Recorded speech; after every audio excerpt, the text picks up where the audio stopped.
예수님 이름 받도록 축복하며 기도하옵나이다. 아멘.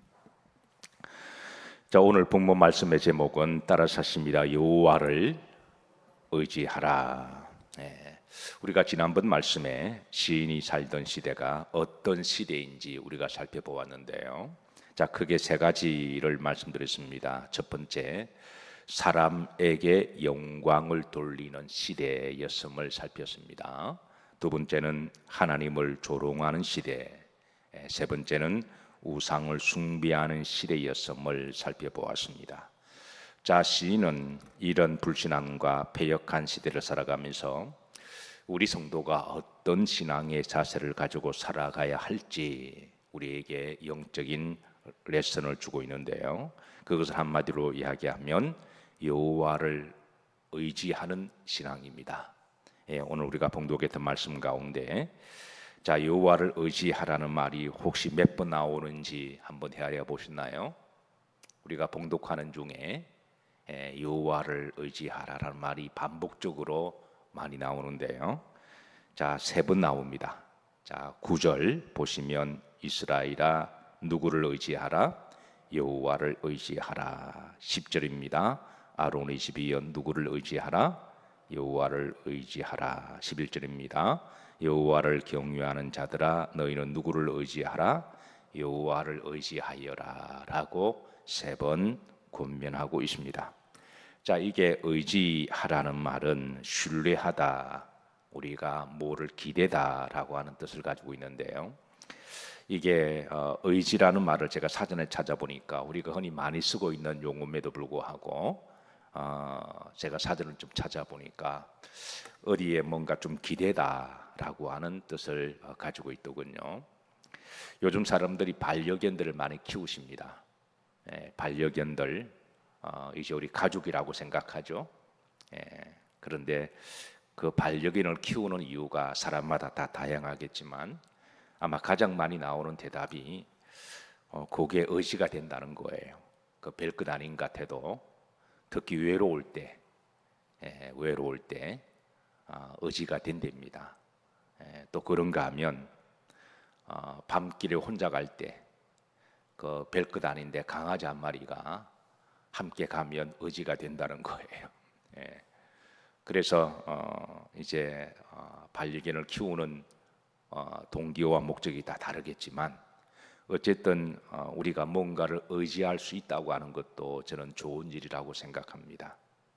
그런데 우리의 영원한 의지의 대상은 하나님이신 줄로 믿으시기를 주의 이름으로 축복합니다.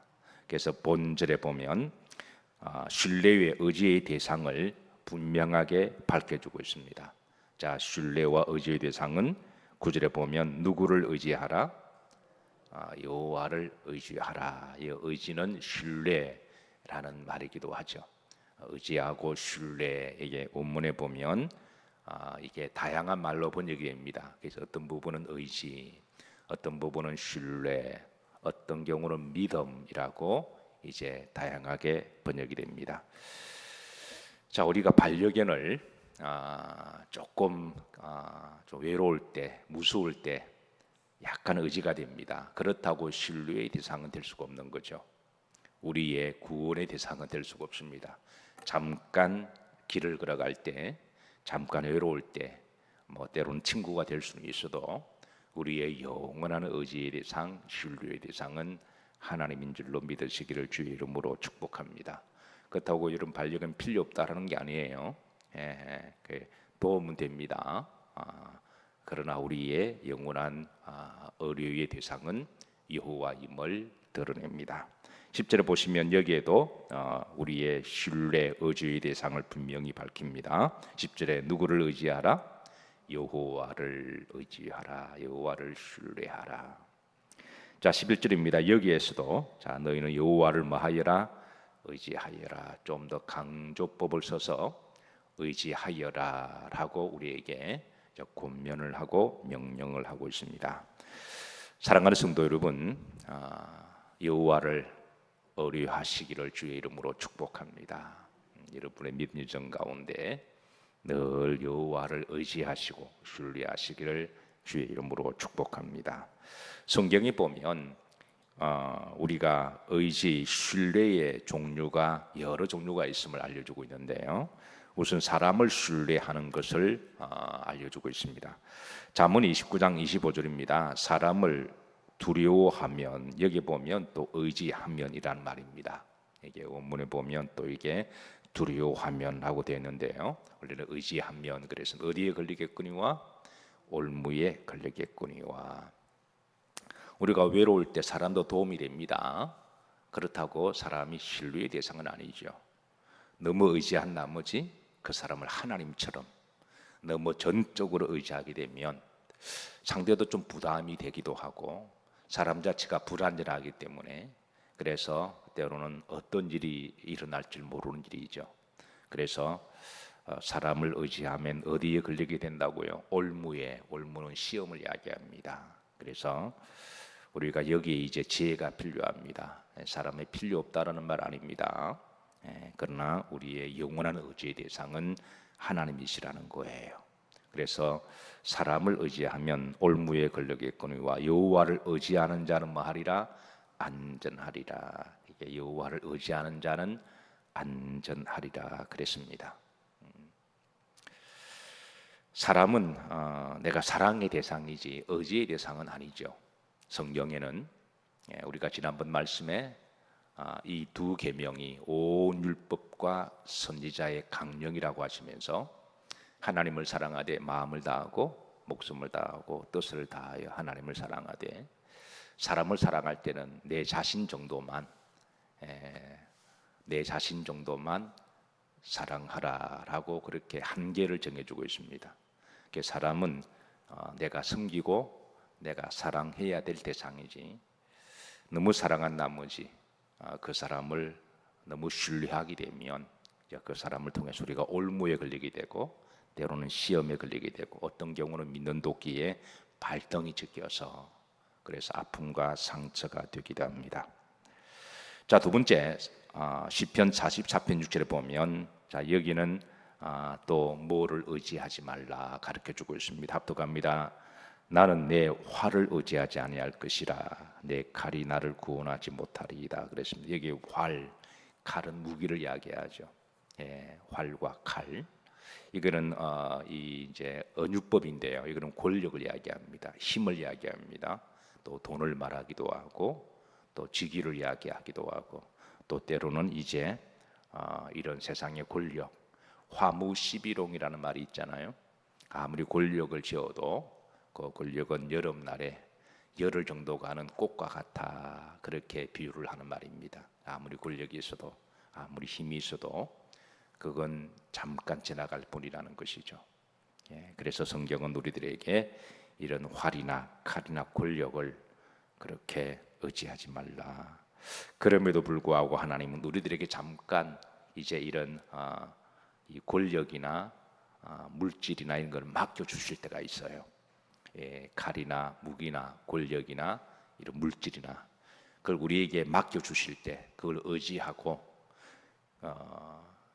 그걸 하나님처럼 여기거나 또 그걸 가지고 막 휘두르라고 주신 게 아니라, 칼을 주시면 그 칼을 가지고 요리를 만들고 또 백성들을 잘 지키라고 섬기라고 주신 줄로 믿으시길 바랍니다. 하나님이 권력을 주시면 권력 가지고 계급놀이 하라고 주신 것이 아니라 오히려 하나님의 백성들을 잘 섬기라고, 어떻게 하면 백성들이 잘 살 수 있도록 그렇게 하라고 하나님이 주신 것이죠. 하나님이 물질을 잠깐 맡겨주신 것은 그걸 돈 자랑하고 정욕과 쾌락을 위해서 나만 잘 먹고 잘 살라고 주신 것이 아니라 이제 주의 이름으로 주가 서시겠다 하실 때에 기쁨으로 이렇게 잘 쓰임받을 수 있도록 하나님이 그렇게 주신 것입니다. 그래서 여러분들에게 이것을 잘 관리할 수 있는 복이 있으시기를 주의 이름으로 축복합니다.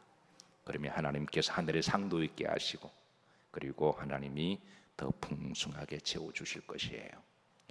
이게 뭐 활, 칼 자체가 필요 없다라는 말 아닙니다. 우리가 나라를 지키기 위해서는 활이 필요하죠. 우리가 또 선한 일을 하기 위해서는 또 물질도 필요합니다.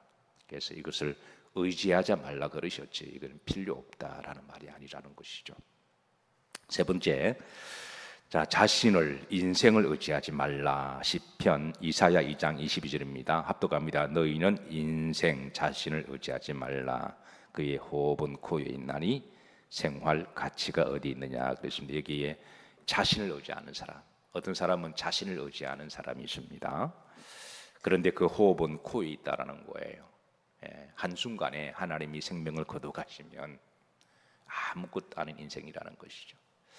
한때 아무리 뭐 이만기처럼 강호동처럼 천하장사의 그런 힘을 가지고 있어도 아파 들어 누워 있으면 여러분 쉼만 쉬는 그런 아무것도 할 수 없는 것이 바로 우리 인생인 것이죠. 자, 그런데 사람은 참 묘하게도 특별히 자신을 의지하는 사람들이 있습니다. 주로 어떤 사람들에게 이런 현상이 일어나냐면 이제 의지가 강하다고 생각하는 사람. 의지가 강한 건 좋은 일입니다. 어떤 일을 하나 결정을 했으면 포기하지 않고 열심으로 노력하는 것은 좋은 일입니다. 그러나 그 의지가 너무 강한 나머지 자신을 너무 신뢰할 때 이런 사람들은 이제 또 그게 문제가 될 수 있다는 거예요. 이런 사람들은 고집이 세고 남의 말을 듣지 않습니다. 또 어떤 사람이 또 이제 자신을 신뢰하냐면 자기 성공 신화가 있는 사람일수록, 우리가 어떤 분야에 성공한다고 하는 건 좋은 일이고 존경을 해야 됩니다. 학생이 공부를 열심히 해서 이제 박사학위를 받는 거는 박사학위 받을 때까지 남들이 잠잘 때 잠자지 않고 정말 코피 흘러가면서 열심히 공부해서 학위를 받는 거기 때문에 그 분야의 그 디그리를 인정해주고 그 분야를 존중해줘야 돼요. 그게 자기는 없다고 해서 우습게 생각하거나 그게 뭐 아무것 이런 식으로 하면 안 된다는 거죠. 또 어느 분이 열심히 일을 해서 어느 뭐 조그만한 비즈니스든 아니면 사업체든 그 분야에 성공 신화가 있는 거는 그는 존경해드려야 됩니다. 투자하고 세상을 시장을 잘 연구하고 그래서 남들이 안전빵으로 갈 때 때로는 집을 다 잡혀서 이렇게 투자를 하고 목숨도 투자를 하고 그건 대단한 거거든요. 그래서 사업도 아무나 할 수는 없는 거예요. 그렇게 용기가 있고 그렇게 막 투자도 하고 그 분야에서 이제 성공한 부분은 대단한 겁니다. 그건 또 인정을 해줘야 되고 자기 분야에 성공 신화가 있다고 하는 거는 그건 좋은 일이죠. 목회도 그래요. 어느 한 분야에 개척을 시작해서 그 개척교회를 한번 성공하고 좀 뭐 부흥시켰던 그런 성공 신화가 있는 그것도 참 훌륭한 목회자입니다. 그런데 이런 성공 신화가 있는 사람일수록 조심해야 됩니다. 자기를 신뢰하기 쉽다라는 거예요. 너무 성공 신화가 있다 보니까 남의 말을 듣지 아니하고 자기 방식대로 고집한다면 그것도 문제가 있다는 것이죠. 그래서 성공 신화가 있는 사람일수록 우리가 이제 하나님을 더욱더 신뢰하면 이제 그 사람은 100점짜리인 거죠. 교만하지 아니하고 그래서 또 셋째 마지막으로 완벽주의적 기질이 있는 사람일수록, 그래서 모든 일을 할 때 너무 완벽주의를 추구한 나머지 그러다 보면 하나님을 의지할 수가 없는 거거든요. 오직 영원히 완벽하신 분은 하나님밖에 안 계십니다. 자, 여기에 여러분 의지가 강하고 자기 성공시나 완벽주의 자체가 잘못된 건 아닙니다. 우리가 그런 자세는 필요한데 그러나 그게 보더라인이 있다라는 거예요. 우리가 열심히 살아가되 그러나 인간 힘으로 할 수 없는 부분도 인정을 하고 그리고 영원히 우리가 의지하고 완벽하신 분은 하나님밖에 안 계시다고 하는 요걸 스스로 잘 컨트롤 하시는 것이 바로 우리 성도가 주의해야 될 자세입니다. 그래서 우리는 결론적으로 이제 성경에는 누구를 의지하라? 하나님을 의지하라. 하나님을 신뢰하라. 이 부분을 계속해서 가르쳐 주시고, 그래서 우리는 기도할 때마다 여호와를 의뢰하고 신뢰할 수 있도록 우리가 그렇게 기도하고 다짐하고 그런 마음을 품어야 될 줄로 믿습니다. 살아가는 성도 여러분, 날마다 여호와를 의지하시기를 주의 이름으로 축복합니다. 자, 시인은 본절에서 이어서 이제 의지에 누가 여호와를 신뢰하고 의지하느냐 여기에 대해서도 분명하게 이제 객체를 이야기합니다. 의지의 대상은 주체는 하나님이십니다. 그런데 누가 의지해야 되냐? 여기에 이제 객체는 이제 여기도 밝히고 있는데 9절입니다. 이스라엘아, 이스라엘입니다. 이스라엘아, 이스라엘은 하나님을 믿는 모든 성도들을 이야기하죠. 예, 이스라엘아, 여호와를 의지하라. 지금 말하면 우리 성도들을 이야기합니다. 성도들은 기본적으로 여호와를 의뢰하고 신뢰하고 믿음을 가져야 됩니다. 자, 두 번째입니다. 10절입니다. 아론의 집이여 여호와를 의지하라 그랬습니다. 아론의 집이여. 아론은 누구를 이야기하죠? 주의 종 대제사장 이야기하죠. 그러니까 매 시대마다 하나님이 주의 종들을 세우십니다. 주의 종들이 가져야 될 첫 번째 이제 자세가 있다면 여호와를 전적으로 의지하는 것입니다. 여호와를 의지하는 것. 항상 주의 종들은 매 시대마다 여호와를 의지하는 것. 오직 여호와만을 바라보도록 그렇게 이제 신앙의 자세를 취해야 되고 또 여기에 훈련을 해야 되는 것이죠. 자, 세 번째입니다. 11절입니다. 자, 객체가 누구냐면 여호와를 많은 자들아 경외하는 자들아. 여호와를 경외하는 자들이, 경외라는 말은 원래 예배 용어입니다. 그러니까 여호와께 예배하는 자들아. 특별히 하나님을 사랑하는 자들. 이 하나님의 사랑은 예배로 시작한다고 이야기했습니다. 우리가 하나님을 사랑, 마음을 다하고 목숨을 다하고 뜻을 다하여. 우리가 하나님을 사랑합니다라고 이야기하면서 예배를 안 드린다면 그 사랑은 잘못된 사랑이죠.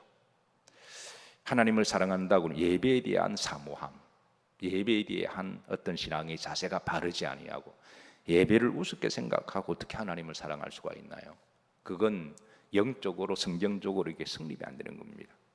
그러니까 하나님을 사랑하는 가장 기본과 시작과 삶의 자세는 예배로 드러납니다. 이웃을 사랑하는 가장 본질적인 방법은 일단은 전도로 시작하죠. 그냥 때로는 뭐 우리가 섬기기도 하고 가난한 사람한테 동전을 좀 주기도 하고 때로는 자선을 베풀기도 하지만 다 좋은 일이지만 그런 아무리 그래도 지옥 가면 그건 무슨 소용이 있나요? 그걸 하지 말라는 게 아닙니다. 주변에 어려운 사람 보면 손 한번 잡아주고 밥 한 끼 사주고 내 형편에 맞게 얼마나 섬길 수가 있지만 그러나 목적은 영혼 구원이 되어야 된다는 것이죠. 그래서 우리가 하나님의 사랑은 여호와를 경외하는 것으로 드러나고 경외는 예배입니다. 성경에 경외라는 말이 많이 나오는데 이게 추상적인 용어로 신앙이 항상 추상이 되면 행동이 없어집니다. 그래서 사고나 관념, 철학으로 전락시켜 말장난으로 그냥 돼버리거든요. 근데 신앙은 관념이나 사상이 아니라 생활과 삶이잖아요. 그래서 경외라는 말은 얼핏 생각하면 굉장히 이게 이제 철학적인 사상적인 그런 용어 같은데 쉽게 말하면 하나님께 예배하는 자를 이야기합니다. 그래서 여호와께 예배드릴 때마다 우리는 여호와를 의지하는 그런 신앙의 훈련이 필요합니다. 하나님께 기도할 때마다 오 하나님이여 오늘도 여호와를 전적으로 신뢰하며 살아가게 하옵소서. 우리가 기도할 때마다 우리가 신앙도 훈련이거든요. 계속 훈련하고 하나님 앞에 고백함으로 그렇게 하면서 우리가 신앙을 만들어가는 것이기 때문에 여호와를 경외하는 자들아 여호와께 예비하고 기도하고 찬송하는 자들아 여호와를 의지하라 라고 일러주고 있습니다. 자, 마지막 13절에 보시면 자 여기 높은 사람이나 낮은 사람을 막론하고 그랬습니다. 여기 13절 다 같이 합독합니다. 높은 사람이나 낮은 사람을 막론하고 그랬습니다. 높은 사람, 대통령이라고 해서 여호와를 의지하지 않는다. 하나님은 그러지 말라는 거예요. 우리나라가 하나님이 축복하셔서 우리나라 우상숭배 같은 5,000년의 우상숭배 같은 나라에 장로님이 대통령이 나왔습니다. 이건 실로 놀라운 일이에요. 그것도 한 사람이 아니라 몇 분이 나왔죠. 장로님이 대통령이 되셨다. 장로님이 국회의원 의장이 되고 장로님이 국회의원들이 많이 되었다. 장로님들이 장관이 되었다. 물론 권사님들도 계십니다. 이거는 축복이죠. 이거는 축복입니다. 하나님이 그런 축복을 주셨을 때 그때 여호와를 더욱더 의지해야 되는데 이 계급장을 딱 달고 나니까 여호와를 의지하기보다는 그래서 아마 다 욕을 먹는지도 모를 일입니다. 높은 사람이나 아무리 하나님이 그 사람을 높여주어도 하나님을 의지해야 됩니다. 아무리 개천에서 놀다가 용이 돼도 용만 되면 사람이 달라지면 안 되고, 용이 되더라도 하나님을 의지해야 되고, 하나님이 높이시는 분도 하나님이시고 낮추시는 분도 하나님이시잖아요. 그러니까 높은 자도 여호와를 의지해야 되고, 그리고 낮은 자도 여호와를 의지하고, 누구를 막론하고, 여기 보시면 중반절에 막론하고 여호와를 의지하는 자들에게 뭘 주시리로다? 복을 주시리로다 그랬습니다. 사랑하는 성도 여러분, 하나님의 백성들이, 성도들이 여호와를 신뢰하고 의뢰하는 것이 마땅한 일입니다. 옳은 일이고 합당한 일입니다. 그리고 복된 일입니다. 하나님은 여호와를 의지하는, 전심으로 의지하는 자의 마음을 보시고 하나님이 준비하신 복이 있으세요. 그리고 그 복을 때가 되시면 하나님이 주십니다. 다시 한번 여러분의 믿음 가운데 예배 때마다, 기도하실 때마다 또 한평생 영원한 우리 하나님, 사랑의 하나님, 은혜와 국률이 풍성하시고 우리를 늘 품어주시고 우리의 죄를 용서하시고 또 우리를 천국까지 영생으로 인도하실 여호와를 의뢰하는 믿음의 복이 있으시기를 주의 이름으로 축복합니다. 우리 449장 찬양